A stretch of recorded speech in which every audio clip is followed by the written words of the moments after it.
അപ്പൊ ഈ നമ്മളിപ്പോ ആക്ടിങ്ങില് PhD എടുത്ത ഒരാളെന്ന നിലയിൽ ഇപ്പൊ ഓഡിയൻസിനനുസരിച്ച് ഇപ്പൊ നേരത്തെ പറഞ്ഞല്ലോ, ആക്ടിങ് ഡിമാൻഡ് ചെയ്യുന്നത് ഓഡിയൻസിനനുസരിച്ച് മാറുന്നു. ഇപ്പൊ നമ്മുടെ പണ്ടത്തെ ഓഡിയൻസ് ഡിമാൻഡ് ചെയ്യുന്നത് ഇപ്പോഴത്തെ ഓഡിയൻസ് ആയിരുന്നു. അപ്പൊ ഈ പഠിക്കുന്ന ഇതിലും അതിന്റെ അനുസരിച്ചിട്ട് നിങ്ങളുടെ സിലബസും മാറാറുണ്ടോ? സിലബസ് മാറുന്നില്ല. സിലബസ് എന്ന് പറഞ്ഞാൽ സ്വാഭാവികമായിട്ട് ഒരു കരിക്കുലം ഉണ്ടാക്കാൻ ഒരു സിലബസ് അത് ചിലപ്പോൾ റിഫൈൻ ചെയ്യും ഓരോ വർഷവും, അല്ലെങ്കിൽ 2 വർഷത്തിലേക്ക് നമ്മളത് മാറ്റും. അത് മാറ്റുന്നത് എന്താണ്? പുതിയ രീതിയിൽ ആഡ് ചെയ്യുന്നതാണ്. അത് അതിനകത്ത് സംഭവിക്കുന്നുണ്ട്. സ്വാഭാവികമായ റിഫോർമേഷൻസ് ഓരോ സിലബസിൽ സംഭവിക്കുന്നുണ്ട്. പക്ഷെ എന്ന് പറഞ്ഞിട്ട് അത് കോൺസ്റ്റന്റ് അല്ല, അത് മാറുന്നുണ്ട്. ഡെഫിനറ്റ്ലി മാറണം. മാറും. കാരണം ഇപ്പൊ ഈ പറഞ്ഞ പോലെ നമുക്ക് മീഡിയാസ് ഉണ്ട്, ഒരുപാട് മീഡിയാസ് ഉണ്ട്. പണ്ട് നാടകം മാത്രമേ ഉള്ളൂ. ഇപ്പൊ KPSCയുടെ ഫോർമേഷൻ എന്ന് പറഞ്ഞു കഴിഞ്ഞാൽ നാടകം മാത്രമുള്ള സമയം. അന്ന് സിനിമയ്ക്ക് പോലും അത്രയും സജീവതയില്ല. പിന്നെ സിനിമ വന്നു.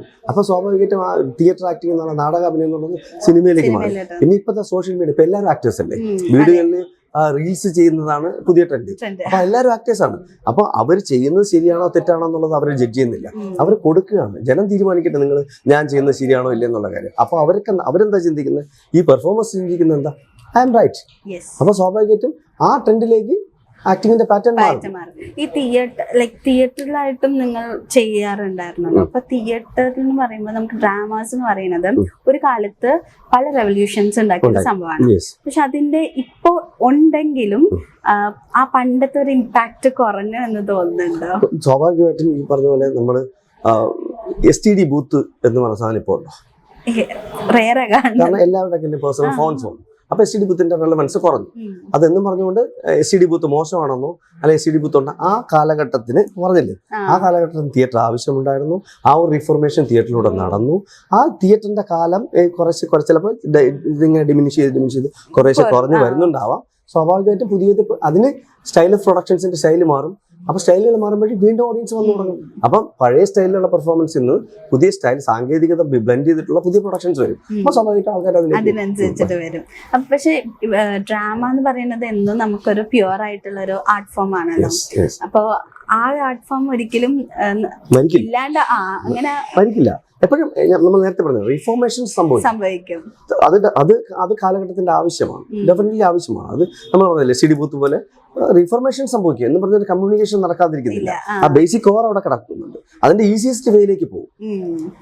അപ്പൊ ഇനി വരാനിരിക്കുന്ന പ്രോജക്ട്സിനെ പറ്റി പറയാം. ഞാൻ ഫുൾ ഇപ്പൊ കോൺസെൻട്രേറ്റ് ചെയ്തിരിക്കുന്നത് എന്റെ ചെറിയ ആൺമക്കളിലാണ്.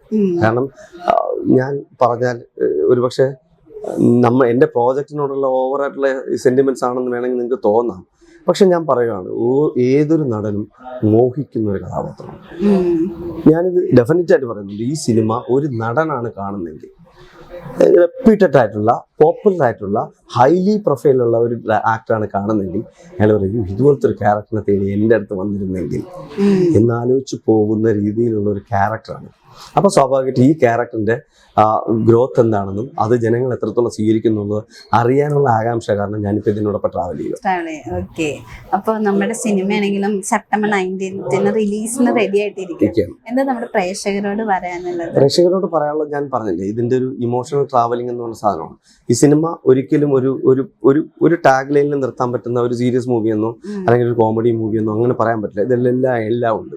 ഒരു ഹ്യൂമൻ ബീങ് ഏതൊക്കെ എക്സ്പ്രഷൻസ് ആസ്വദിക്കുന്നുണ്ടോ ആ എക്സ്പ്രഷൻസ് എല്ലാം ജനിക്കുന്നുണ്ട്. ആ എക്സ്പ്രഷൻസിന്റെ ട്രാവലാണ് ഈ സിനിമ. ഈ ട്രാവലിൽ നിങ്ങളും ഭാഗമായാൽ നമുക്ക് വളരെയധികം സന്തോഷം. കാരണം ഇതുപോലത്തെ സിനിമകൾ ഇനിയും വരും.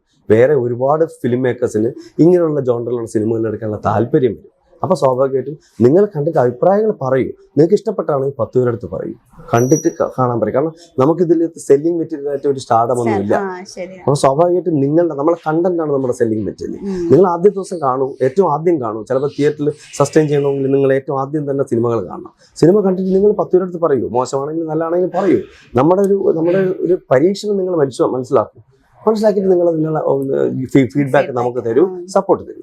പറഞ്ഞ പോലെ തന്നെ സിനിമ ഹിറ്റ് ആവട്ടെ എന്ന് ആശംസിക്കുന്നു. നിങ്ങളും ഒരുപാട് ക്യാരക്ടേഴ്സ്, പല ടൈപ്പ് ക്യാരക്ടേഴ്സിൽ നമ്മുടെ മുന്നിൽ എത്തട്ടെ എന്ന് ആശംസിക്കുന്നു. Thank you so much.